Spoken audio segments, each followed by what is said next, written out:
Bismillahirrahmanirrahim. Assalamualaikum warahmatullahi wabarakatuh. Alhamdulillahirabbil alamin. Allahumma sholli ala sayyidina Muhammad wa ala ali sayyidina Muhammad.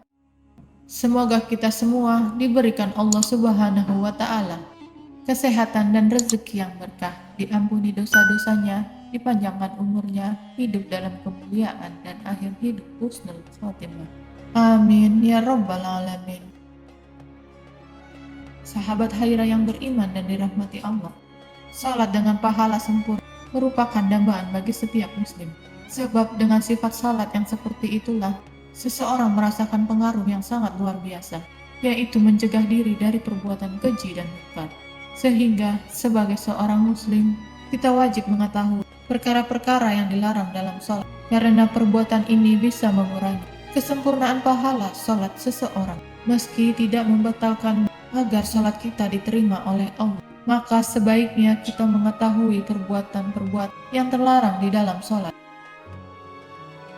Berikut ini ada 10 perbuatan yang terlarang dalam salat. Namun alangkah baik para sahabat Haira yang beriman untuk menyimak terus video ini sampai akhir, agar sahabat Haira bisa mendapatkan informasi yang utuh dan tidak gagal paham, dan menjadi penambahnya ilmu dan pengetahuan. Yang pertama, mengarahkan pandangan ke atas. Hal ini berdasarkan hadis Rasulullah Shallallahu Alaihi Wasallam. Hendaklah suatu kaum itu memilih berhenti mengarahkan pandangannya ke langit ketika berdoa di dalam sholat, atau pandangan mereka tidak akan kembali pada mereka. Hadis riwayat Muslim. Imam Nawawi rahimahullah mengatakan, larangan ini sangat keras. Bahkan para ulama telah sepakat dengan hal ini, akan keharamannya. Yang kedua, menyembunyikan jari-jari tangan. Sahabat Haira yang beriman dan dirahmati Allah, perbuatan ini sering kita jumpai pada seseorang yang sedang sholat, yakni menggerak-gerakkan jari jemari sehingga mengeluarkan suara. Ini termasuk perbuatan sia-sia yang sepatutnya tidak dikerjakan seorang muslim ketika sholat. Apabila membunyikan jari-jari terlalu sering, maka haram hukumnya. Namun, jika kadangkala saja, maka hal ini dibenci. Hal ini bersumber dari Syu'bah, mantan budak Ibnu Abbas radhiyallahu anhu. Ia menceritakan, saya sholat di samping Ibnu Abbas, lalu aku gerakan jari-jariku sehingga terdengar suara. Tatkala selesai sholat, ia langsung menegurku, engkau membunyikan jari-jarimu, padahal engkau sedang sholat. Hadis riwayat Imam Ibnu Abi Syaibah dan dihasankan oleh Syekh Albani dan Al-Irwah. Yang ketiga, menoleh tanpa keperluan. Menoleh apabila ada keperluan maka diperbolehkan. Namun jika menoleh tidak ada hajat, maka ini terlarang, karena merupakan perampokan dari setan pada seseorang yang sedang sholat. Ibunda Aisyah radhiyallahu anha bertanya kepada Rasulullah Shallallahu Alaihi Wasallam. Lantas beliau menjelaskan, itu merupakan bentuk pencurian yang dilakukan setan pada seseorang yang sedang sholat. Hadis riwayat Imam Bukhari. Keempat, menguap. Hal ini tidak boleh jika dilakukan terus-menerus, karena apabila kita menguap, hendaknya menahannya dengan menutup mulut, menggunakan tangan kita, dan tidak membiarkannya terbuka lebar, sehingga setan dengan leluasa masuk ke dalamnya. Hal ini berdasarkan hadis dari Abu Hurairah radhiyallahu anhu, bahwasanya Nabi Shallallahu Alaihi Wasallam bersabda, menguap dalam sholat itu dari setan. Maka apabila salah seorang di antara kalian yang menguap, hendaknya menahan semampunya. Hadis riwayat Bukhari dan Muslim.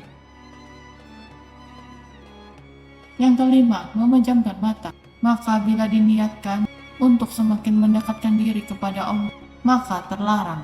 Ia termasuk dalam bid'ah. Namun apabila tidak diniatkan untuk mendekatkan diri kepada Allah, maka hal ini dibenci karena menyelisihi sunnah. Ibnu Qayyim rahimahullah berkata, bukan termasuk petunjuk Nabi Shallallahu Alaihi Wasallam memejamkan mata ketika sholat.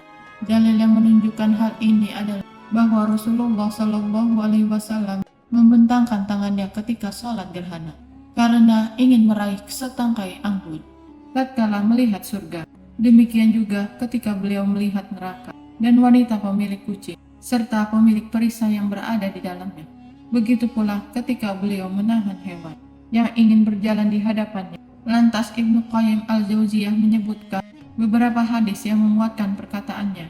Kemudian berkata, maka dari hadis-hadis ini dan selainnya dapat diambil faedah bahwasanya beliau Shallallahu Alaihi Wasallam tidak memejamkan matanya ketika sholat. Dari kitab Ja'adul Ma'ad. Yang keenam, hal yang wajib mandi. Hal yang membatalkan wudhu pada bagian ini adalah hal yang mewajibkan kamu untuk mandi agar hadas besar bisa hilang dari tubuh. Berapa hal yang membatalkan dan mewajibkan kamu untuk mandi meliputi melakukan hubungan suami istri, keluar air mani, orang kafir yang masuk Islam atau mu'alaf. Jika kamu melakukan salah satunya, kamu harus mandi hadas terlebih dahulu, lalu berwudu. Hal ini telah ada pada mazhab Hambali yang menyatakan bahwa wudu akan menjadi batal setiap perkara yang mewajibkan mandi, kecuali meninggal. Yang ketujuh, bersentuhan dengan yang bukan mahramnya. Bersentuhan dengan orang lain yang bukan mahram itu tidak boleh. Oleh karena itu, ketika sudah berwudu dan kamu sengaja atau tidak bersentuhan dengan yang bukan mahramnya, wudu akan dianggap sah jika rukun wudu telah diikuti dengan baik dan benar. Jika tidak, wudu akan batal dan kamu harus mengulangnya. Yang kedelapan, membentangkan lengan di atas lantai ketika sujud. Ketika sujud seperti ini, laksana anjing yang sedang berbaring. Hal ini dilandasi sabda Nabi Shallallahu Alaihi Wasallam, seimbangkanlah kalian ketika sujud, dan janganlah kalian membentangkan kedua tanganmu seperti anjing. Hadis riwayat Bukhari dan Muslim. Dan sebagai orang Muslim, kita tidak diperbolehkan menyerupai perbuatan hewan. Oleh karena itu, tidak selayaknya seseorang membentangkan lengan di atas lantai, karena yang diperintahkan adalah mengangkat kedua siku. Yang kesembilan, merapikan baju ketika sujud.